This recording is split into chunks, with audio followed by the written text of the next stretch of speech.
Om Jnana-timirandasya Gyananjana-shalakaya Chakshur-militanyena Tasmai Shri Gurave Namaha.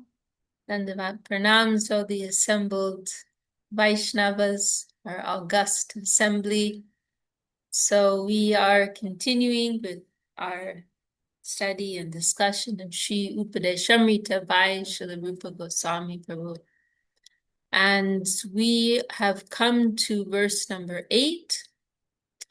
And some of you may remember I was making this point in one of our last meetings that the earlier verses of Upadeśāmṛta, actually most of them, the first 7, they're more appropriate for our level of practice, right? For, we are sadhakas, we are practitioners in the line of Gaudiya Vaishnavism. And so the verses are very relevant for us. There are those first verses 1 to 7, they're addressing,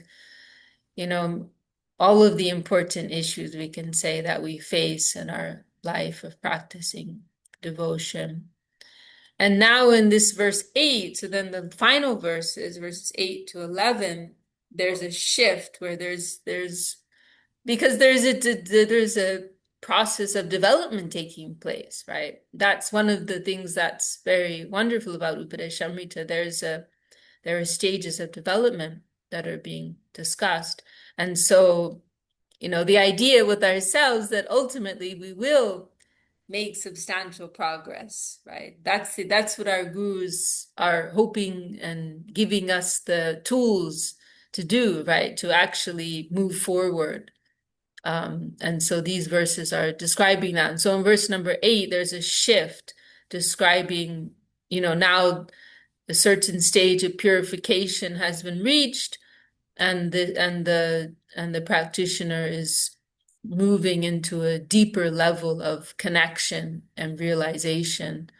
And so, we will consider these verses 8 and after. We hold them on our head, and they're establishing the ideal, and not that they're exactly applicable and totally relevant in our day-to-day practicing life now as the other verses were, but they're helping us to become more acquainted with the ideals of our lineage and what is the actual destination of our lineage. Like our Gurudev mentioned once, we cannot just sit in a cave, right? We need to understand, like, where is this ship going, right? Where is the captain taking us? And we want to try to cultivate more attraction for that, also hankering, laulyam. And by hearing about it and having better understanding of it, that will be more conducive towards awakening that attraction and hankering for this higher way of living and higher experience in Krishna consciousness.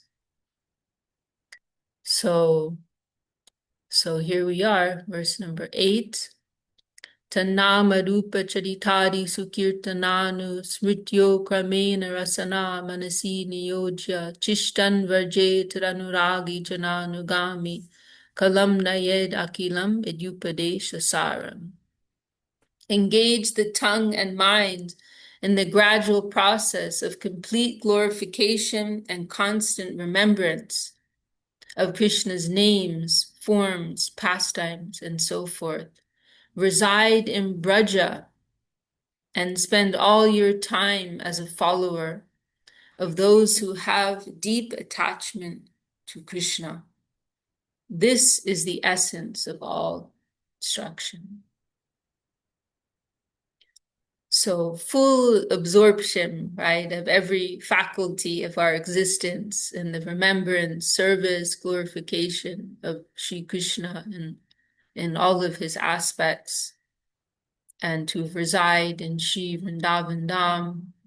And this is an interesting point here. This is also emphasized, this point of taking shelter, right? That's something that will never change, right? That we will always want to be and aspire to be and will be in shelter. We want to always be in that state of consciousness and have the connection of a higher Vaishnava to be in shelter of that higher Vaishnava. And that's something that is relevant even at the highest stage, right? Even if one has reached that point of achieving residence in Vrindavan, still one will aspire to be in shelter, will live in shelter, will continue their service life under shelter and guidance. So that is also being mentioned and emphasized here. And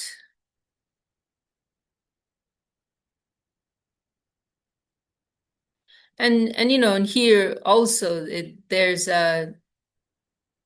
it's also an indication there's still some process of development that's taking place here. It's saying that we are considering that our gurus, right, they have this deep attachment, not that we ourselves have achieved that, but that we are taking shelter of those who have that, like Gurudev Srila Govinda Maharaj, she had some really eye-opening ways of explaining what it means to be following Raga Marg. Because we hear about these two lines in the path of bhakti, Vidhi Marg and Raga Marg. Vidhi Marg meaning more emphasis on the rules and regulations, scripturally based worship and practice. And then Raga Marg is, not looking at the rule book, spontaneous, natural, awakened love and service for Sri Krishna. And so, we always hear, right, our line is Raga Marg, but then there's often confusion, like, what does that actually mean for us, right? That we're Raga Marg Bhaktas. Are we actually going to think we're Raga Marg Bhaktas? And one way it's explained is that, we are following Vidhi Marg at our present stage, but we are aspiring for Raga Marg. We are worshiping Raga Marg as the ultimate ideal of our line. But another way which Srila Gurudev and Srila Sridhar Maharaj have explained this is that our Raga Marg is that we are serving the Raga Marg Guru, right? That our Guru is in that category of spontaneous devotion, has a natural loving connection with the Lord, which is not based on shoulds or shouldn'ts, but based on a natural, awakened, loving relationship, right? Our Guru has that. And so what is Raga Marg for us? That we are serving them and following whatever they say. Even if it means that sometimes we won't always follow what the rule book says, but if our Guru, from their enlightened place and higher vision, has a particular perspective and is advocating a particular mode of service or course of action, then we will defer to that always, right? That may be our application of Raga Marg, that we have more faith in that. We have more faith in the realization and the feeling of the Raga Marg Vaishnava, right? Sri Guru. So I really like that angle of vision. And that sentiment is being expressed in, this is very high, of course, but in Sri Rupa Manjari Pada, right? This song, this prayer by Narottam Thakur, and it's celebrated as like the anthem of the Rupa Nuga line. This type, Narottam Thakur is expressing this type of mood and aspiring for the service and connection of Rupa Goswami, right? And he's saying like, what is my japa? What is my tapa, right? My mantra, all of my different practices, they all find meaning in the service of Rupa, of Sri Rupa. That satisfying the will of my Guru, that is everything, right? That supersedes everything else. that type of mood. So this verse is I feel it's describing this type of sentiment, right? That I don't have that myself, but my guru has that. My gurus have that. The higher Vaishnavas that I'm taking shelter of, they have this wealth, right? And I'm serving them. That is my connection to all of that. Let's go to Śrī Śrī Maharaj's commentary, if we may.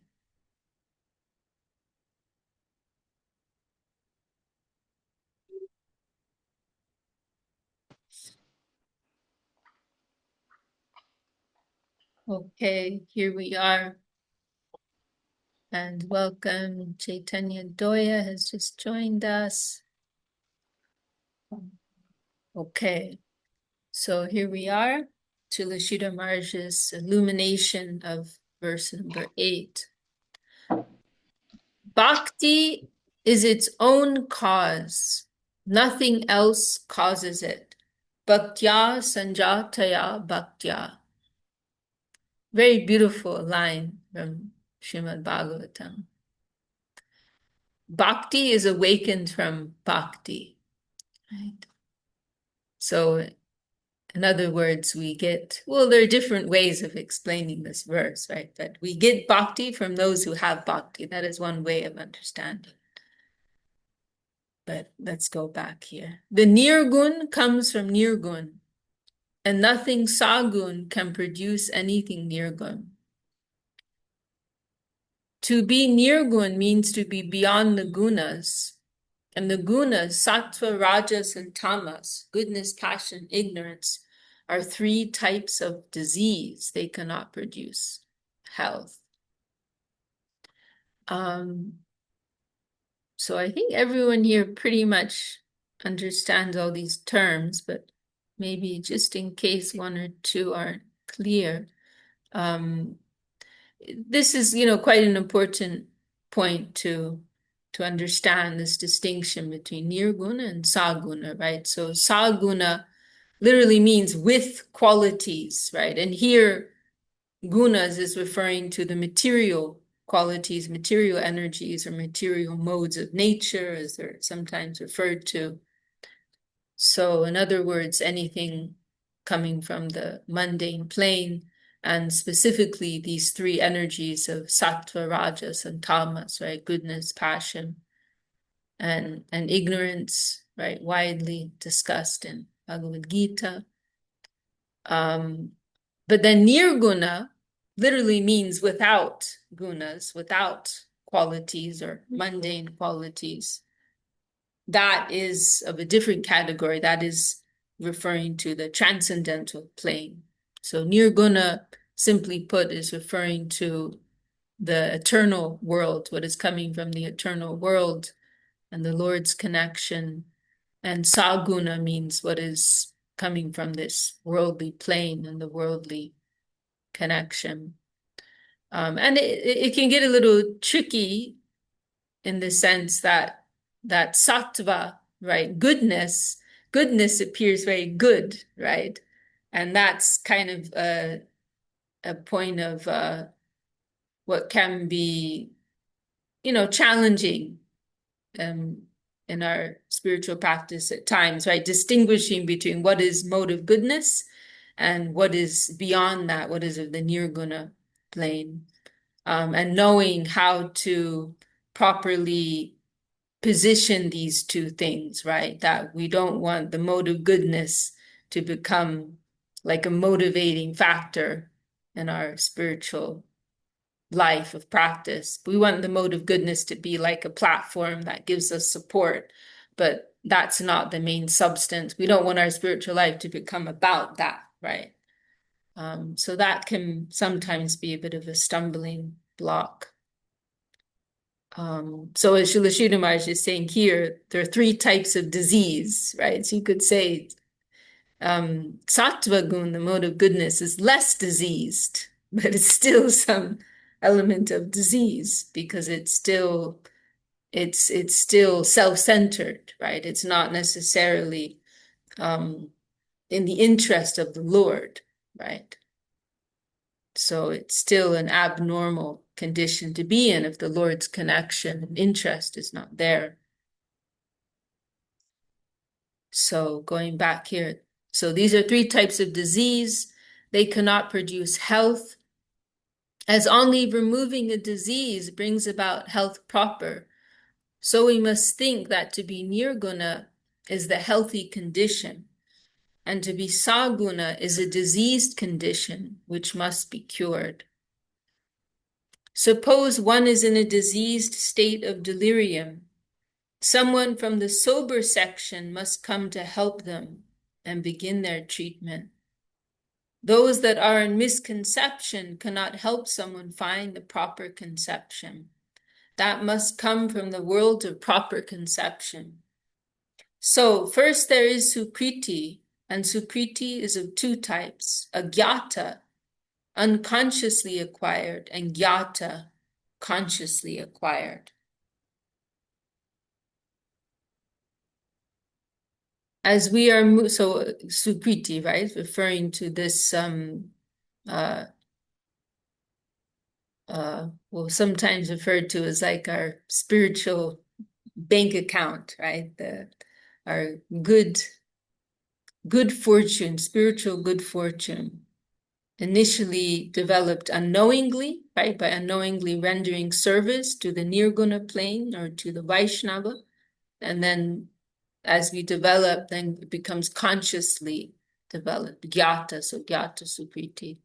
As we are moving in this world, doing so many things, if somehow or other our energy is utilized by a sadhu for the satisfaction of Krishna, then we unknowingly get some Sukriti. As such a Gyata Sukriti accumulates, it gradually comes to the stage of Gyata Sukriti, in which we knowingly feel some inclination from the subconscious region to offer some help to a sadhu. When the sadhu utilizes that for the service of Krishna, the nirguna, we get something in return, higher sukriti. Once this accumulates sufficiently, it produces what is known as shraddha. When shraddha comes to the surface, then our conscious cooperation begins. Before that, we are like a senseless patient. In that condition, there is also treatment. There are injections and the like. So spiritual injection, right? That's what we want. Just like if we have some illness, right? We may have to get some injection of something or another, or IV if we're really bad, you know. But we really need spiritual injection, spiritual IV. And that's coming from the sadhus, right? And just like an injection may not be so comfortable, sometimes the spiritual injection may not be so comfortable. There's that well-known verse in Bhagavatam, right, which defines a sadhu as one who cuts, right? Because with their words, they're cutting misconception. And that cutting may not be a pleasant experience at times, right?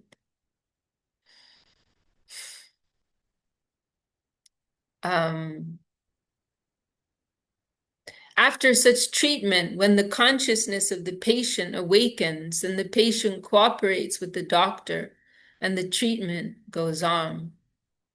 When we are fully engrossed in Maya misconception, somehow some interference from the Nirguna plane comes into our life. I love that, right? Interference. Actually, we're aspiring to be interfered with from the higher plane.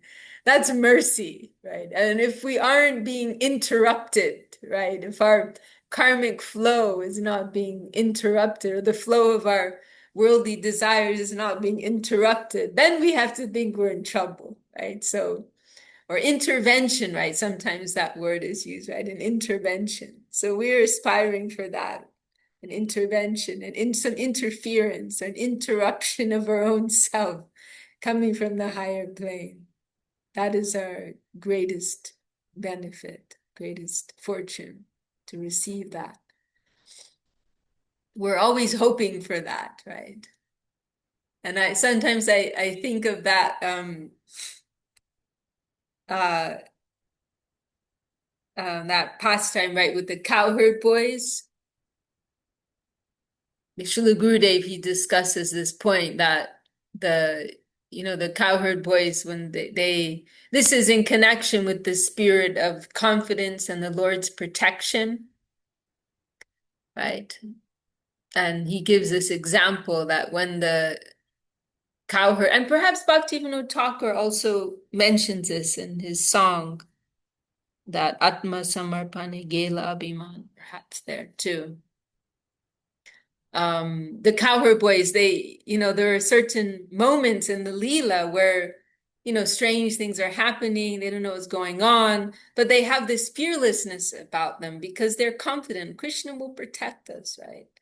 So, like, for example, when Agasura, the big serpent demon, comes and he's like so huge you can hardly even tell what he is. And he's got this big gaping mouth. And the cowherd boys are crowding around and they're quite curious and they're peeking inside and there's these horrible fumes, right, coming out. And this creature's so ginormous that you can't even tell what he is exactly. And so they're just very curious and they decide to go in to go into this gaping giant black mouth to explore. Looks like these fangs poking up. Looks like some nice new playground, possibly. And they have a little caution, like, oh, maybe this is not a good idea, you know. But then they think, you know what? If anything goes wrong, Krishna's got our back. Krishna's going to take care of us. So no worries, we'll go in. Maybe this is some horrible demon that's going to try and, swallow us and digest us. But Krishna will come and take care. So no problem. Right? It's such a beautiful spirit, right? And similarly, if we have faith in our guru, we have faith in our connection, we can think like that, that sometimes there are points in our life where we're not quite sure what's the right thing to do, right? Should I do this? Should I do that? What's best for me and my path and my progress? But then we can think, you know what? I'll just make the best choice, whether it's right or wrong, and I'll have confidence that my higher guardians will interrupt me if it was the wrong thing. They will set things right. Right? They will set things right. They are with me, right? And they want the best for me. They want to help me in my life of advancement. So we can have some confidence and then even an element of carelessness in that sense. That, oh, Krishna, I want to do the right thing. I want to serve you and please you, but I'm not so intelligent. So if I do wrong, you have to fix it for me, right? Oh, Gurudev, I am your property now. I offered myself to you. You have to correct me. You have to fix things. I'm doing the best that I can with my limited understanding and realization and so on, right? So you have to manage this, right? I'm leaving it to you.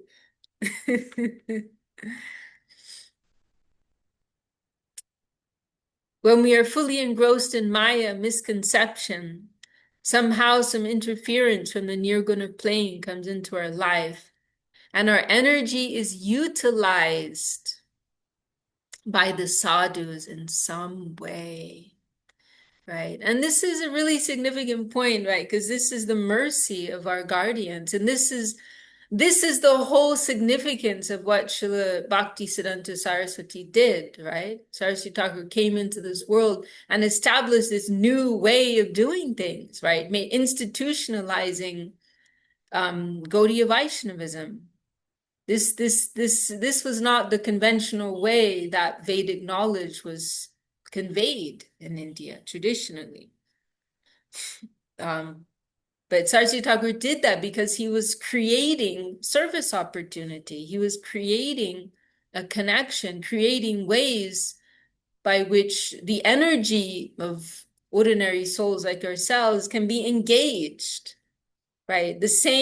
We may be doing the same activities, but he's like diverting that to this channel that he's opened up to the transcendental world. And suddenly those same activities have a divine connection, and they're the cause of our upliftment rather than our degradation.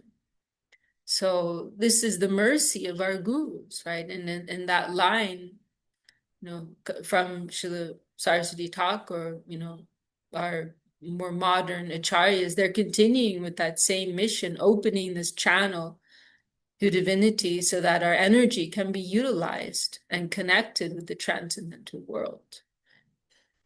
And in that way, our Sukriti is developing, as Srila Sridhar Maharaj is discussing here. After that unknowing accumulation of Sukriti, that is connection with the Nirguna, Shraddha, right, faith is aroused within us and comes up to the surface.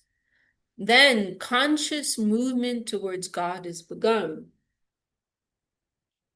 The Nirguna must come from the Nirguna. Only the Nirgun can produce the Nirgun. What is the definition of Shraddha? Krishna Bhakti Koila Sarva Karma Krita Hoy. This is Chaitanya Charitamrita. Consciousness that if we can do our duty to Krishna, everything is done fully and properly. Yasmin vigyate sarvam evam vigyatam bhavati. From Mundaka Upanishad. Shraddha is consciousness that if I know him, everything is known. If I get him, everything is attained. This is possible. It is neither madness nor mania. Bidyate hridaya grantis chidyante sarva samshaya kshiyante chashakarmani tasmin jishte. Oh, that looks, interesting. This is very similar to a verse in Srimad Bhagavatam. Okay, must be a different, sometimes you find that slightly different rendering in different scriptures. This is also Mundaka Upanishad. There is a position we can attain in which all doubts are cleared. When we come in connection with that general knowledge and goodness, there remains no doubt at all. The Lord and so many of his agents, according to his guidance, are running hither and thither to create Sukriti throughout the whole universe within this misguided area. Just as so many intelligence officers are running hither and thither to feel the pulse of ordinary political-minded men, and others are giving information to them. So many agents of the Lord, and sometimes the Lord himself as an avatar, are moving about this plane. He wants to help the jivas to recruit them to that land for their benefit. Such arrangements are made. He is not indifferent at all. Loving search for the lost servant, right? Such is our great fortune, almost like Śrī Śrī Maharaj is describing here, like an undercover operation, right? Because it is actually, if you think about it, it is like a grand undercover operation there. Why? Because they're trying to help people who don't know that they need help. That's our condition, that we're all in desperate need of help from above, but we're either not aware of it or we don't want it even, right? So how do you help people who don't want to be helped or don't know that they need help, right? It's got to be an undercover operation. So it's a pretty large scale operation. So many agents, so many scriptures, so many live interventions, right, taking place in the lives of so many, all for the purpose of helping us, bringing us closer. Such is the Lord's mercy. He is not indifferent, as Śrī Śrī Maharaj is saying here. If our eyes are open, we will see, right, that the Lord's embrace is always there for us. And there is always a path for us to move forward, to move closer to Him, if we will simply take it, right? Hold on to that rope that's being held out to us, right? It is there. And now this famous verse from Bhagavad Gita, Yada yada hi dharmasya glanir bhavati bharata abhyutanam adharmasya tadatmanam shajamyaham paditranaya sadhunam minashaya taduskritam. So this verse everybody knows, and every good Hindu knows.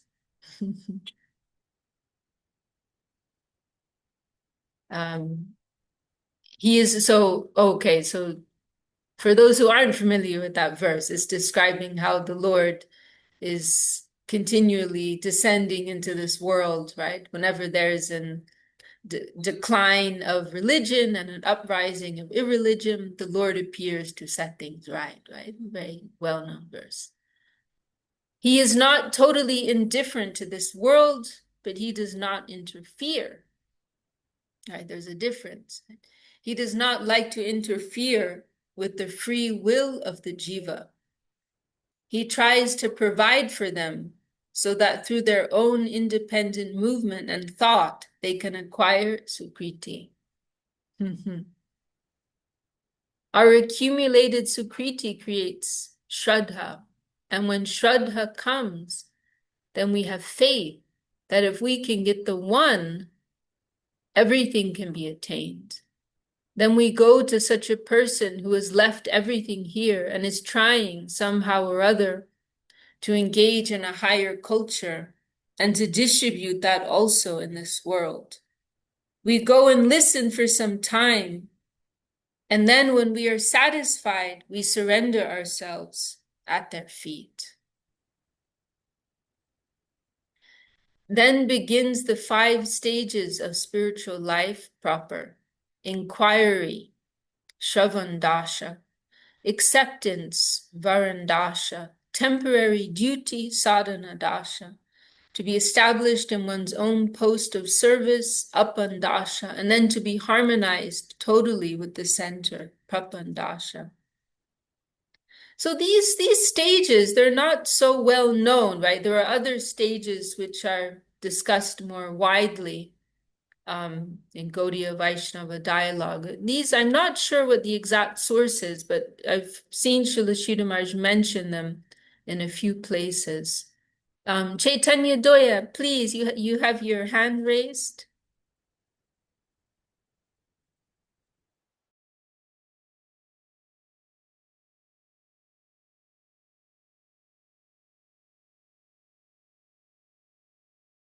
Oh, okay, it was a mistake. Okay, no problem. Yeah, so this dasha here, and this is one reason why diacritic marks are quite important, right? Nanda Krishna was always very strict about using diacritics in social media. And I'm a bit more relaxed, but sometimes you really need it. And this is one case, because this dasha, this is different from the das, right? Das meaning servant. This is a different word completely, as you can see by the diacritics. And I believe it means simply something like stage, right? So these different stages are being outlined: shravan, hearing; accepting; practicing; establishment in the post of service; and then this prapandasha, the final stage of full immersion in one's divine service life. I believe, I'm trying to think, in Brahma Samhita, I think maybe those are slightly different terms. There's something similar described. Maybe it's different terminology, though, of these last 2 stages. Yeah, thinking of different terms. I can't remember them right now. So the first stage, Shavandasha, is hearing, listening to the agents of the divine. So just to kind of, not lose the forest for the trees, remember where we are. This text, right, it's been collected, right, from different talks of Śrī Śrī Upadeśāmṛta. And in that verse number 8, it's particularly mentioned this gradual process, right? Gradual process of development that will take place, that we will develop in stages. And so for that reason, we can see these particular excerpts have been collected from Śrī Śrī Upadeśāmṛta's talks, where he's discussing these different stages of development, right, that the practitioner will go through. So this is all relevant to verse 8 of Upadeśāmṛta. So the first stage, let's check the time. The first stage, Shavandasha, is hearing, listening to the agents of the divine. There we feel some pleasure to hear and find some hope. Then Varandasha, acceptance. We accept the creed practically, and we accept a sadhu as our guru, our guide, right? So we're accepting the theology, the conception, right? We're accepting a guide, a teacher. We're sincerely committing, right? But we may not be at such a high level of realization, right? But we have accepted this as the highest ideal, and we are aspiring after this, right? It's quite helpful, actually, this breakdown of development. At first, there is acceptance of a clan, such as Christianity or Mohammedanism, to which someone has been introduced. After first accepting a creed, a person will be selected who will be able to satisfy me according to the principles of that creed. They will be able to give me the desired end of life. They are my guru. First, the creed is accepted, then the guide. We approach them with the mood, now I am prepared to take formal admission in this line and accept you as my leader. Now, whatever you say, I must obey. In this way, we accept initiation, diksha, and we receive recognition from this agent of the higher domain. We get recognition from Krishna through his agent, Guru. Then comes sadhana dasha. We take up a regulated life. This means to follow the practices of Shravan, Kirtan, and so on, under the guidance of our Guru, to go through the process of the culture of divinity. Very nice. The process of the culture of divinity. Beautiful.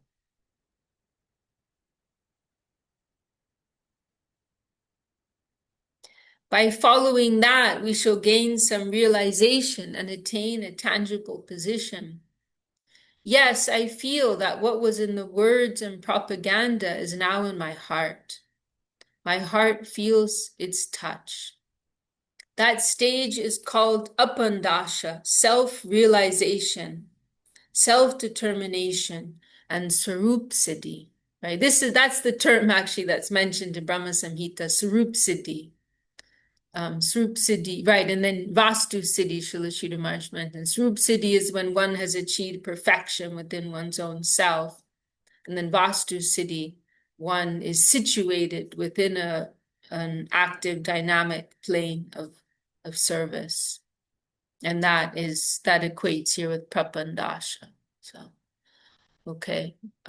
So that stage is called Apandasha, self-realization, self-determination, and Sarup Siddhi. Yes, this is my own sweet, sweet home. We can feel this, and our inner heart becomes satisfied. Then, when we become established there, we also feel within ourselves the urge to give it to others. That stage is called Prapandasha, full Apandasha. In that stage, we finally enter into the group of the Lord. Our progress is finalized. This is called Vastu Siddhi. It is said that in Apandasha, we are transferred to a Brahmanda universe in which Krishna has descended, right? This is all discussed in Brahma Samhita, actually. And we get the chance to participate in Krishna's Prapancha Leela. So by Prapancha Leela, also it's referred to as Bhaumya Leela. Prapancha literally means, it's referring to five elements. Panch is five. So 5 elements meaning the material element. So because Krishna has 2 Leelas, right? There's the Leela that takes place in the spiritual sky, and there's also the Leela that takes place within the earthly plane, right? And so that Leela that takes place in the earthly plane, right? And we hear it's moving like a chakra through all the different Brahmandas, all the different universal systems, in this cyclic way, right? And so that's referred to as the Prapancha Leela or Bhaumya Leela, the earthly Leela.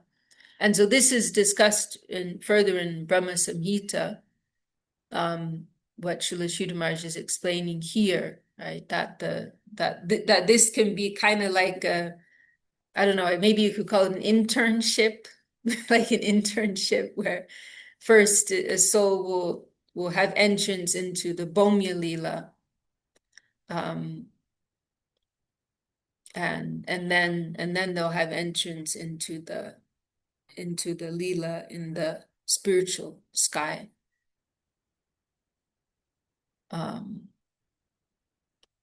So we get the chance to participate, and welcome Nazar, who's just joined us from Ukraine. We get the chance to participate in Krishna's Prapancha Leela. This is Sarup Siddhi. Then after participation there, practically in the company of the gopis, our progress is finalized. That is Vastu Siddhi, Prapandasha. So first there is participation in Leela with the Lord when he comes to this world. And after this provisional participation, our service becomes permanent, right? Then you could say it may be that they participate in both Leelas, perhaps, right? But the entry point will be through the earthly Leela.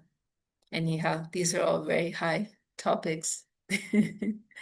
Srila Rupa Goswami has analytically presented all these things and explained how prema gradually develops through a process in 3 main stages: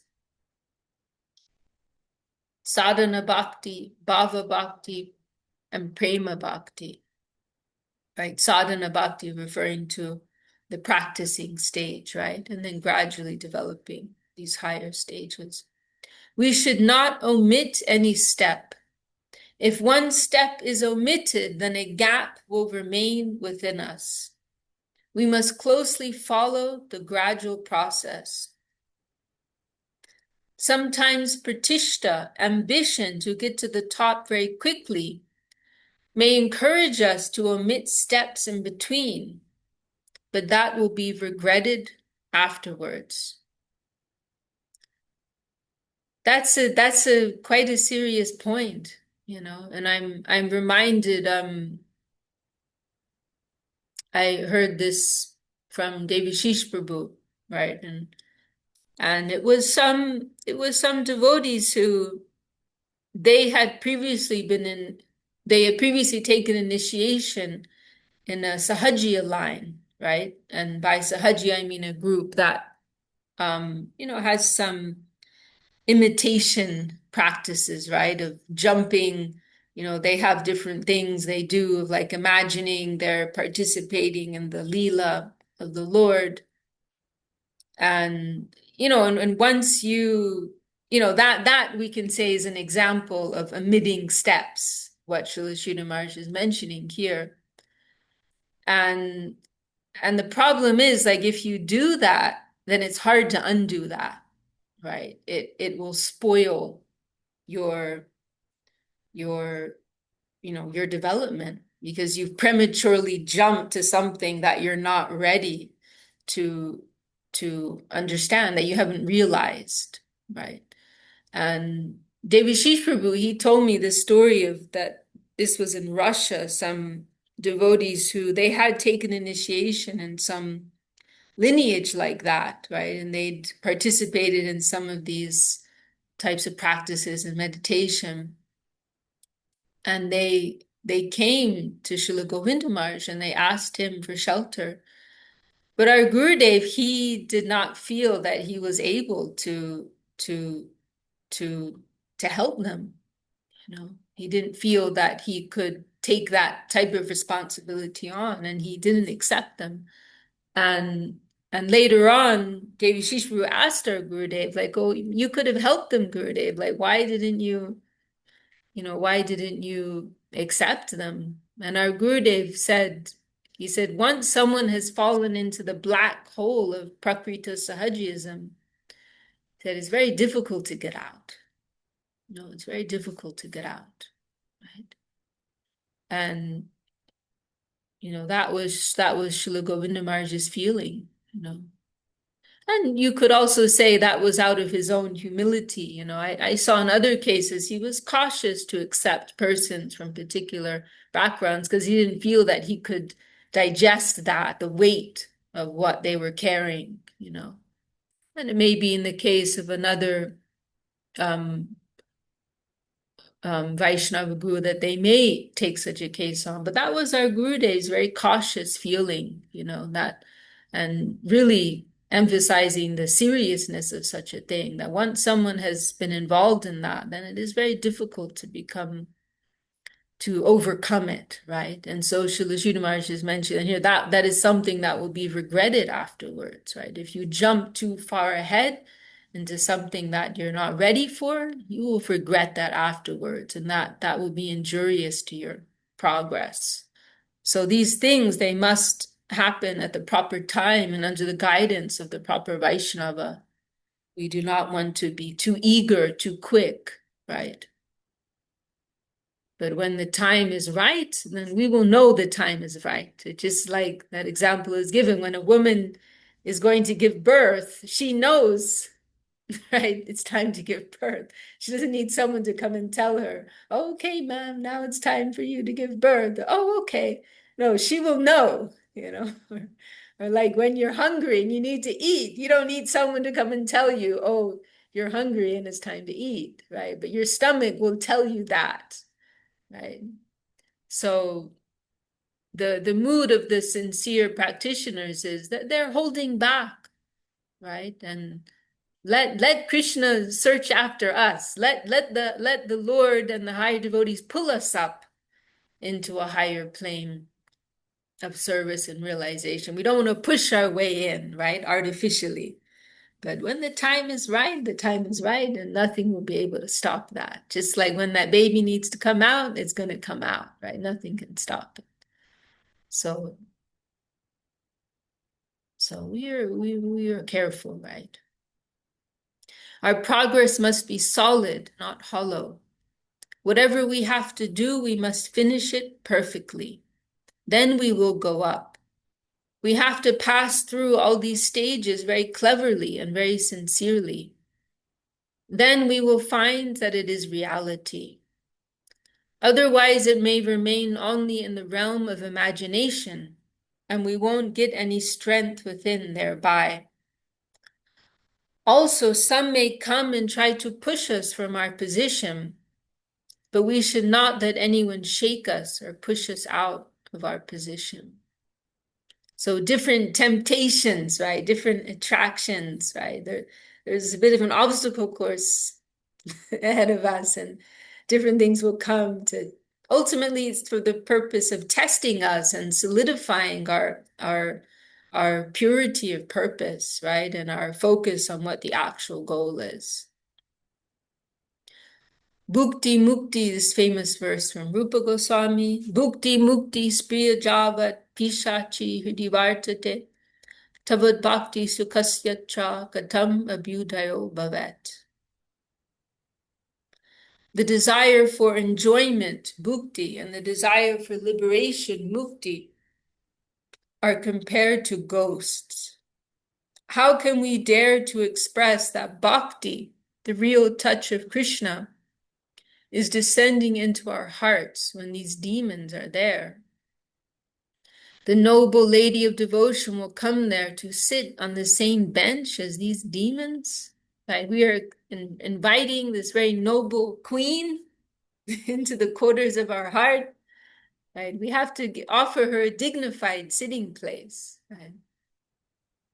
How can we expect that? If we have not freed ourselves from all these nasty things, then how can we dare to invite the Lady of Krishna Bhakti to come into our hearts? Bhukti mukti spriya, the tendency to exploit, and the opposite, the tendency to renounce, are two great enemies of devotion. Neither of these two, the negative and renunciation of the negative, can ever really be positive. The positive is not mere withdrawal from the negative side. The positive has its own characteristic, and we must come in connection with that. It is Sat, Chit, Ananda. It is Satyam, Shivam, Sundaram. We must connect ourselves in all phases with that, howsoever it is possible for us. That third thing, bhakti, which is constructive, perfect, and full in itself, is necessary. And this is another key verse here. Narada Pancharatra Sarvo Padi Vinirmuktam Tatparat Vena Nirmalam Rishikena Rishikesha Sevanam Bhaktir Uchate. Devarshi Narad has given us this definition of pure devotion. Sarvo Padi Vinirmuktam. The self is within, but there are so many covers, upadis, over it. The Anamoy Kosh, Pranamoy Kosh, and Manomoy Kosh, right? And these are quite helpful, this outline. And I believe this is used a lot in yoga circles. We don't hear it so much, but I've seen Srila Sridhar Maharaj mention it in a few places. These different coverings, right? The body, the vital energy, and the mind. Devotion must be independent of all of these covers. Devotion's purity. Yeah, Gangalila knows about this. She's a yoga teacher. Devotion must be independent of all these covers. Devotion's purity depends on the extent to which it is uncontaminated by the interests of these covers. Furthermore, tatparadvena nirmalam. How much is one's devotion dedicated towards the center? Tat means the center, Krishna, the absolute. How much is one's devotion in the interest of the center? The purity of one's actions will be measured by this criterion. So this is real purity, right? We were discussing earlier, right? The saguna plane and the nirguna plane. So there's the mode of goodness, which is a part of the saguna, worldly plane. And that may appear the same or even better than the nirguna plane, the transcendental plane. So how do you make the distinction between which is actually material, and which has the divine connection? This is the point, that which is in the interest of the absolute center, which is in the supreme interest, and which is in some temporary, local, material interest. That is the real factor. And one thing may appear material, but it's actually spiritual. And the other may appear spiritual, but is actually material, right? Depending on what interest that action is being carried out and for whose interest, right? So as much as it is in the interest of the center of the Lord, so much it is actually pure, so much it is actually nirmal. It's quite a radical thing, actually, in the world of religious thought. The purity of one's actions will be measured by this criterion. Rishikena Rishikesha Sevanam. Whatever one does outwardly, with the hands, eyes, ears, mind, or any other channel or acquired means, must be meant for the satisfaction of the center, and not for any agency within the covers over the self. So these are all really key, important verses. And now Śrīla Śrīla Maharaj is about to give another one here, which are all defining what is pure Dvyasi as Anya Bilashita Shunyam. Yeah, these are all really core verses that make up the theology of Gaudiya Vaishnavism and Shuddha Bhakti, pure devotion. Okay, so this is nice, it's very constructive, isn't it, to have this kind of systematic overview of different stages of progress in the line of devotion. Gives some perspective, right, of where we are and where we're going, where we come from. So gradual development, that's the key word here from the 8th verse of Upadeśāmṛta. Okay, well, maybe we'll stop here for today. So happy to be here with all of you, and sorry if there was any confusion over the time change. And then Europe is actually going to have a time change in about a week's time, I think. So then we'll have to have another change then as well. But I think we'll just keep it the same time, but then Europe will be an hour later. I think that's how it will work out. All right. Well, does anyone want to add any final thoughts or bring anything up relevant to our meeting today? Or should we close there? Can we invite Suvasini Didi to add any contribution, or you prefer to be in the background today?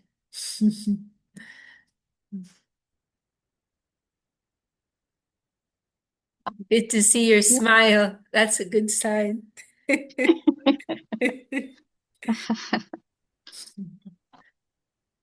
Yeah, it was actually very nice to go through all that. It's happy to hear, your reading and the illumination. It's very nice. I was just thinking about this Ajnata Sukriti. How, unless like you were saying about how the sadhus and the great teachers, they come and distribute. Otherwise there's no possibility, isn't it? They come and give that. It's only by their grace somehow, to get that Ajnata Sukriti, that is by their own grace. Yeah.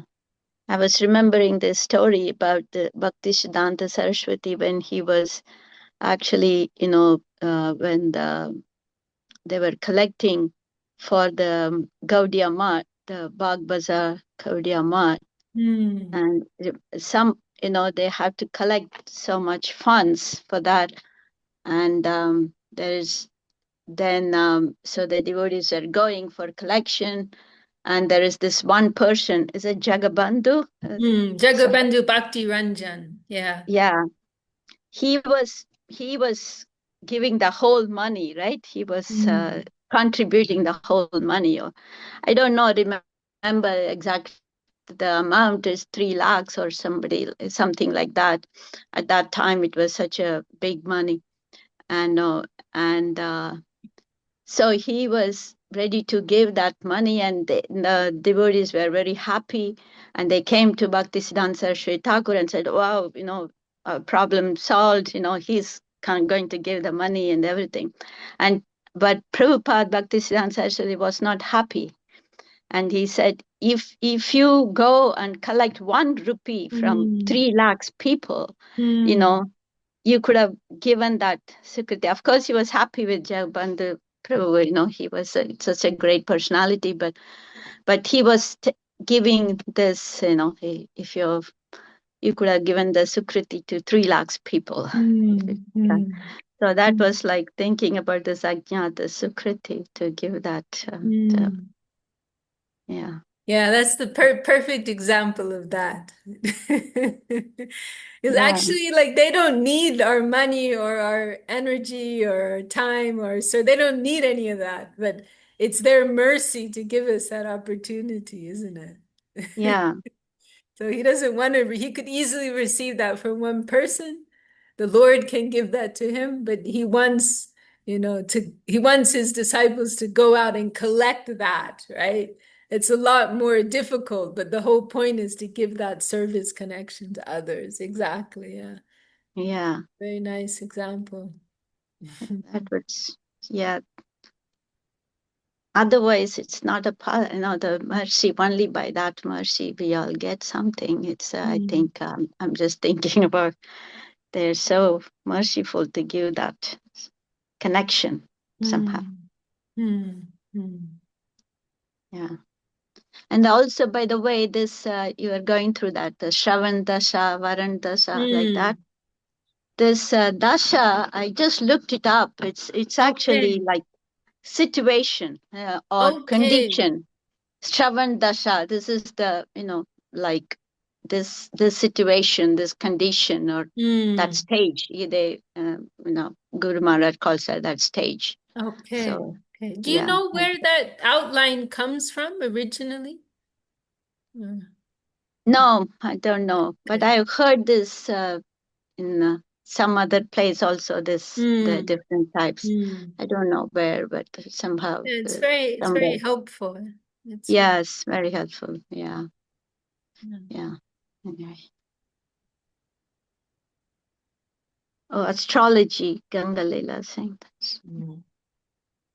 Right. They use that word in astrology too, a dasha. Yeah. Oh, yeah, Mm. that's right. Yeah, that's right. Yeah. Anyway, thank you, Vishaka. Okay. Very Thank you, nice. Didi, Thank for you. sharing that. It's wonderful. Thank you all for your good company. It's really so wonderful to go into all this, your good association. And I'm traveling to West Bengal again in a few days, so I'll be there for our next meeting next week. All right. Well, wish you all a inspired weekend and look forward to our next meeting. Thank you. Thank you, Gangalila. Jai Shri Bhakti Sundar Govinda Dev Goswami Maharaj ki Jai. Jai Shri Bhakti Rakshak Sridhar Dev Goswami Maharaj ki Jai. Śrī Upadeśāmṛta ki Jai. Shri Rupa Goswami ki Jai. All the assembled devotees, sincere seekers ki Jai. Shri Harinam Sankirtan ki Jai. Jai Gaur Premanande. Hari Bol. Hey, hey. Oh. See you all next time.